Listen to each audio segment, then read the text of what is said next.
Imagine boarding a plane and landing at one of Europe's busiest airports. Now imagine that airport sitting several meters below sea level. It sounds impossible, yet millions of passengers arrive there every year without giving it a second thought. Welcome to the Netherlands, a country where nature says land shouldn't exist, yet nearly 18 million people live, work, and thrive. For centuries, the Dutch have fought a battle unlike any other nation on earth. Their enemy wasn't another kingdom. It wasn't an invading army. It was the sea itself. Without thousands of kilometers of dikes, powerful pumping stations, canals, and some of the most advanced engineering ever created, much of the country would slowly disappear beneath water. If every pump suddenly stopped working, water would begin reclaiming the lowest areas within days. Given enough time, vast sections of the Netherlands would return to what they once were: lakes, marshes, and shallow sea. Yet instead of surrendering, the Dutch chose a different path. They reshaped geography itself. Today we'll discover how an entire nation was built by human hands, why windmills became symbols of survival instead of farming, how one catastrophic flood changed history forever, and why the Netherlands is now teaching the rest of the world how to survive rising oceans. This is the remarkable story of the country that refused to drown. Long before modern cities, highways, and tulip fields covered the landscape, the Netherlands looked completely different. Thousands of years ago, this region was little more than an enormous wet delta. Several great European rivers, including the Rhine, Meuse, and Scheldt, flowed into the North Sea here, carrying huge amounts of sand, mud, and sediment. Over countless centuries, these materials slowly built flat coastal plains. But the new land remained soft, swampy, and unstable. Large areas were covered with peat bogs and marshes. High tides regularly flooded the coast. Storm surges pushed seawater far inland. To outsiders, this seemed like one of the least desirable places in Europe to build a civilization. Even the Romans, who conquered much of Europe, were astonished by the people living here. Roman writers described communities surrounded by water, surviving on tiny raised patches of land. They watched locals gather driftwood brought in by tides because forests were scarce. From the Roman perspective, life here looked almost impossible. Yet those early inhabitants had already discovered something remarkable. Instead of trying to stop floods, they learned to rise above them. Across the lowlands, families began building artificial hills. Basket by basket, they carried earth, clay, and grass until entire villages stood above floodwaters. These man-made mounds became known as terps. Whenever storms arrived, water flowed around the hills while homes remained safe. Some of these ancient terps still exist today. Churches, farms, and villages continue to stand on foundations first built nearly 2,000 years ago. It was humanity's first successful adaptation to life below the sea. But eventually, living on isolated islands of Earth wasn't enough. As populations grew, people wanted farmland. More villages. More space. Simply escaping floods would no longer solve the problem. So the Dutch attempted something far more ambitious. Instead of adapting to water, they decided to control it. Around 1,000 years ago, communities began connecting natural ridges with earthen walls. These walls slowly evolved into dikes.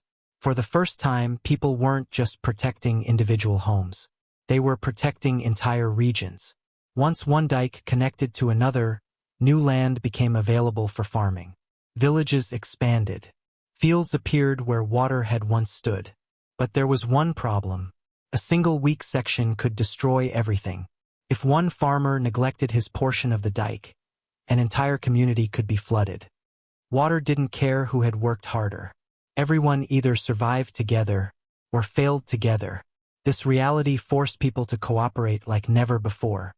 Long before the Netherlands became a country, local communities created organizations responsible for maintaining dikes, canals, and flood defenses.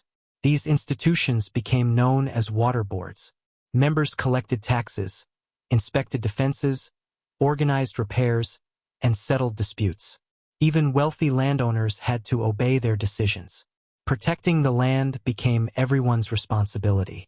Remarkably, many of these water boards still exist today. They are among the oldest continuously operating democratic institutions anywhere in the world. Dutch citizens still vote to choose representatives responsible for managing water. In few other countries do elections determine who controls rivers, pumps, and flood barriers. But in the Netherlands, water has always been a matter of survival. It shaped the nation's culture. Centuries of working together against floods taught generations that cooperation wasn't optional. It was essential. Compromise became a necessity. Engineering became a national identity. And every successful harvest became another victory over nature itself. Still, building dikes solved only half the problem. Keeping seawater out was one challenge. Getting rainwater back out was another. Water constantly collected inside protected land. Without a way to remove it, the fields would eventually flood anyway. The Dutch needed a machine powerful enough to move water day after day, year after year, century after century. That invention would become one of the most famous symbols on Earth, the windmill. But unlike most European windmills, many Dutch windmills weren't built to grind grain. They were built to save a nation. Using the power of the wind, enormous wooden pumps lifted water from low-lying land into canals. From there, it flowed toward rivers and eventually reached the sea. This simple idea changed history.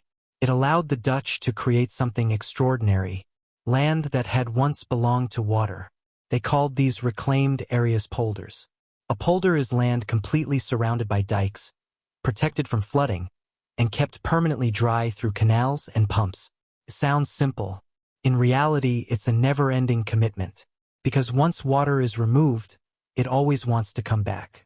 Every day, every season, every year, the pumps must continue working.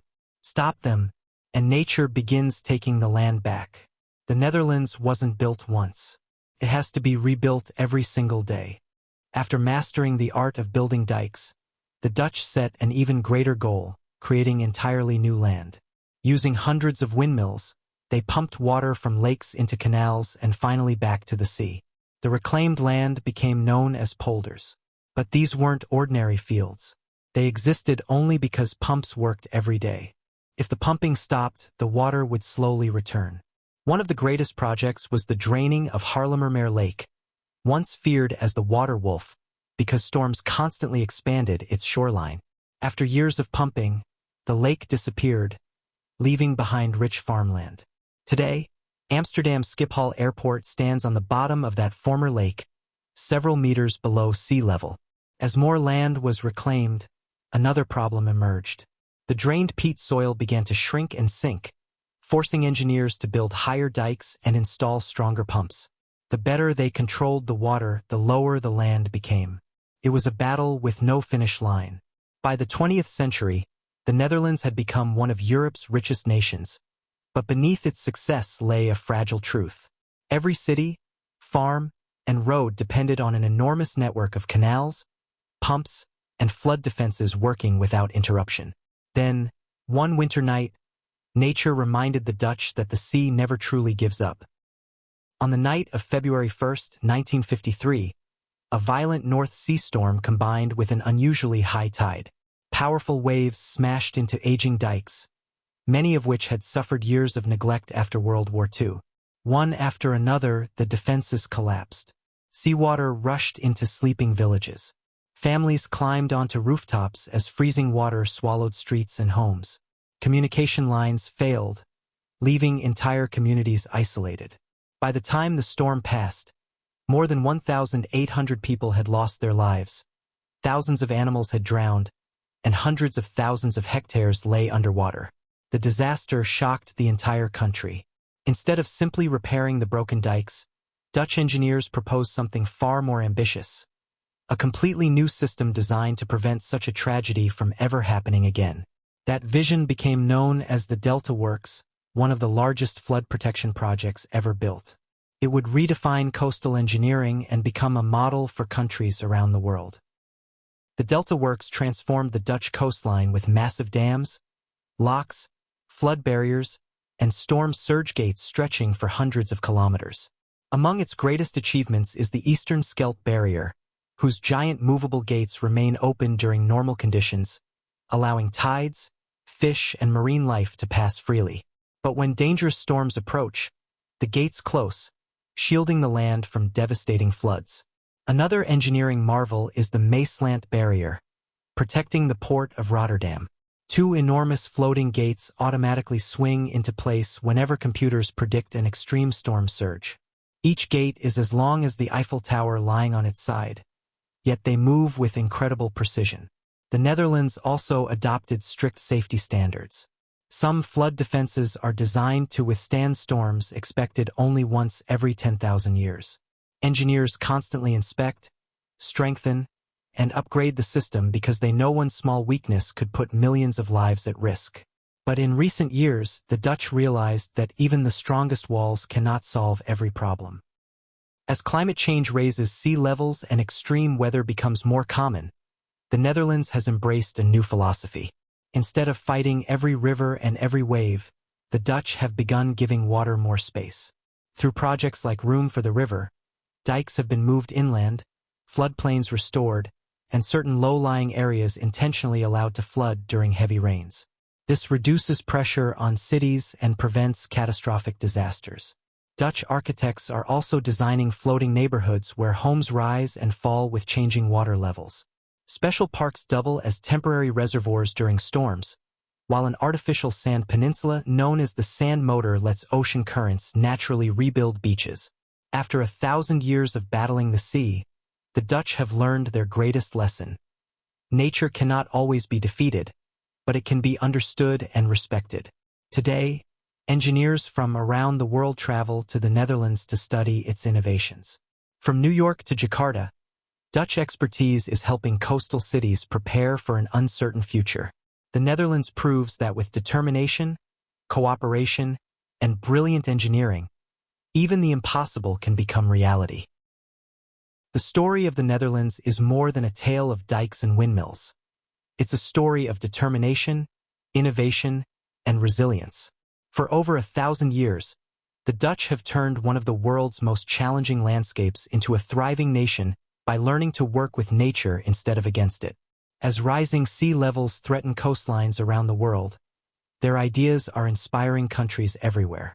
The Dutch have shown that with cooperation, creativity, and persistence, even the greatest challenges can be overcome. Thanks for watching. If you enjoyed this documentary, don't forget to like, subscribe, and tell us in the comments which amazing country or engineering marvel